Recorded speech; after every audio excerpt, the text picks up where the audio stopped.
Pemirsa, selamat datang di Investa News. Kembali lagi bersama saya, Iga Dias Ratnandalas, yang akan menemani Anda selama beberapa menit ke depan untuk membahas seputar dunia investasi edisi Jumat 27 Mei 2022. Berita pertama pada hari ini, indeks harga saham gabungan atau IHSG berakhir melemah pada perdagangan Rabu 25 Mei 2022. Meskipun investor asing cenderung masuk, IHSG melemah sebesar 0,44% atau ke level 6.883,5. Sepanjang perdagangan, IHSG bergerak pada kisaran 6.858,69 hingga ke level 6.944,48. Volume saham yang diperdagangkan tercatat 24,93 miliar lembar saham dengan nilai transaksi 14,95 triliun rupiah. Sektor barang baku mengalami koreksi paling dalam yakni sebesar 1,38% dan juga sektor keuangan yang turun 0,9%. Meski IHSG melemah, investor asing masih membukukan aksi beli bersih senilai 145,13 miliar rupiah di seluruh pasar.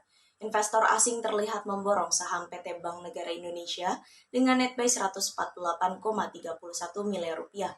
Kemudian, saham perusahaan gas negara dibeli asing sebesar 97,45 miliar rupiah.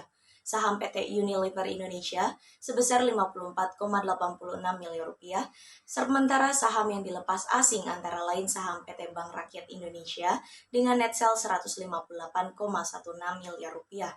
Disusul saham PT Bukit Asam yang dilego asing 63,59 miliar rupiah dan saham PT Telkom Indonesia sebesar 47,21 miliar rupiah.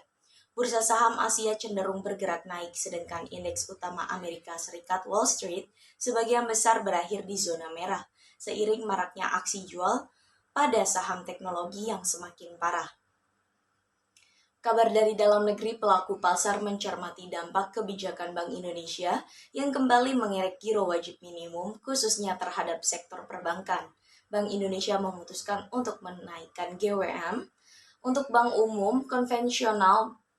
Giro wajib minimum yang saat ini sebesar 5% akan naik menjadi 6% di bulan Juni, kemudian 7,5% di bulan Juli, dan 9% di bulan September. Sedangkan untuk bank umum syariah yang saat ini 4% naik menjadi 4,5% di Juni, 6% di Juli, dan 7,5% di September. Berita selanjutnya datang dari proyeksi IHSG. Indeks harga saham gabungan yang terkoreksi 30,63 poin ke level 6.883,50 pada akhir perdagangan Rabu. Pelemahan IHSG ini disebabkan oleh aksi ambil untung alias profit taking menjelang hari libur kemarin. Analis Pilar Mas Investindo Desi Rahyanti mengatakan IHSG hari ini berpeluang melanjutkan pelemahan. Pergerakan IHSG akan dipengaruhi oleh rilis notulensi rapat Federal Open Market Committee yang memberi sinyal suku bunga akan berada pada rentan 0,5% hingga 1% pada dua pertemuan berikutnya, serta rencana pengurangan neraca 9 triliun US dollar mulai Juni 2022 mendatang. Pelaku pasar juga akan merespon data pendahuluan pertumbuhan ekonomi kuartalan Amerika Serikat. Desi mengatakan sentimen ini akan menjadi penggerak IHSG. Dia memperkirakan IHSG hari ini akan bergerak dengan support 6.732 dan resisten pada level 6.920. Analis Binarta Sekuritas Ivan Rosanova juga berpendapat IHSG hari ini berpeluang melemah. Investor berpeluang kembali melakukan aksi ambil untung sebagai langkah antisipasi dampak konflik Rusia-Ukraina. Kebijakan bank sentral berbagai negara, terutama The Fed, juga akan terus dicermati oleh para investor. Menurutnya, IHSG akan bergerak dengan support 6.795 dan resisten di 6.978. Namun, analis Arta Sekuritas Indonesia Dennis Christopher Jordan menilai IHSG masih memiliki peluang mengalami penguatan. Secara teknikal, IHSG saat ini bergerak pada rentan tren konsolidasi dengan potensi pergerakan yang terbatas. Hitungan Dennis, support IHSG ada di kisaran 6.809 hingga 6.849. lalu resisten ada di level 6.932 hingga 6.981. Menurut Dennis, penggerakan IHSG masih didorong musim rilis kinerja emiten kuartal pertama serta pembagian dividen. Dengan demikian, masih ada potensi penguatan. Investor juga akan mencermati sejumlah data Amerika Serikat.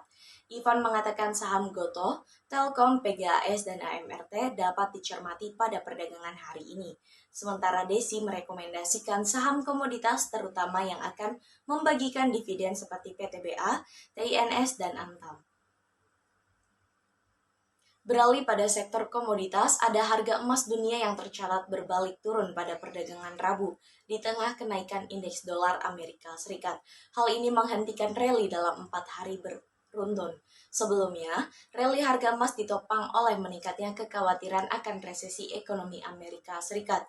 Pada perdagangan Rabu pukul 15.30 waktu Indonesia bagian Barat, kontrak emas paling aktif untuk pengiriman Juni di divisi COMEX New York Exchange terkoreksi 11,43 US dollar menjadi 1.853,97 US dollar per troy ounce. Sedangkan di pasar spot ada harga emas juga melemah 10,35 US dollar ke level 1.855,55 US dollar per troy ounce. Adapun indeks dolar Amerika Serikat yang mengukur greenback terhadap 6 mata uang utama saingannya naik menjadi 102,210. Dari dalam negeri, berdasarkan informasi unit bisnis pengolahan dan pemurnian logam mulia Antam, harga dasar emas 24 karat ukuran 1 gram dijual senilai Rp992.000, naik Rp5.000 dari posisi sebelumnya. Harga buyback emas Antam berada di level Rp878.000 per gram, nilai itu lebih tinggi Rp5.000 dibandingkan dengan perdagangan sebelumnya.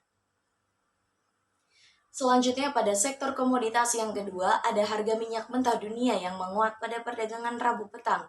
Ketatnya pasokan bahan bakar serta adanya prospek peningkatan permintaan pada awal musim panas mendongkrak harga. Akan tetapi, investor juga mempertimbangkan perlambatan ekonomi yang diakibatkan oleh berlanjutnya pengetatan di Cina akibat meluasnya kasus COVID-19 di Beijing. Pada perdagangan Rabu petang, 25 Mei pukul 16 waktu Indonesia bagian Barat, harga minyak West Texas Intermediate untuk pengiriman Juni 2022 menguat 1,07% menjadi 110,95 US dollar per barel di New York Mercantile Exchange. Harga minyak mentah Brent untuk pengiriman Juli 2022 juga menguat 1,05% menjadi 111,85 US dollar per barel di London ICE Futures Exchange. Berdasarkan data yang dirilis American Petroleum Institute pada Selasa 24 Mei, persediaan bensin di Amerika Serikat turun 4,2 juta barel yang memicu kekhawatiran atas kenaikan harga dan dampaknya terhadap inflasi. Penurunan stok bensin dan potensi kenaikan harga terjadi pada waktu yang tidak tepat, yakni menjelang musim panas yang biasanya ditandai dengan meningkatnya kegiatan mengemudi masyarakat. Di Cina, upaya pembukaan aktivitas di Shanghai cenderung lambat, sementara Beijing meningkatkan upaya karantina karena meningkatnya wabah COVID-19 yang sudah berlangsung sejak sekitar 1 bulan. Berita penutup kita pada pagi hari ini, kurs rupiah masih berpotensi menguat pada perdagangan hari ini. Rilis notulen rapat FOMC masih akan menjadi penggerak rupiah hari ini. Research and Education Coordinator Valburi Asia Futures Nanang Wahyudin mengatakan, menilik isi notulen FOMC, petinggi The Fed masih agresif menjinakkan inflasi dengan menaikkan bunga acuan. Ini membuat pergerakan mata uang regional cenderung variatif. Bunga The Fed hingga akhir tahun diprediksi mencapai 2,5% hingga 2,75%. Nanang menyebut langkah agresif ini membuat investor kembali memburu dolar dengan mengesampingkan serangkaian data ekonomi Amerika Serikat yang kurang baik belakangan ini.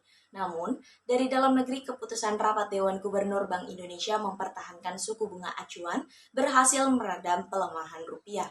Nanang mengatakan stabilitas rupiah akan tetap terjaga, didukung dengan fundamental ekonomi Indonesia yang tetap baik.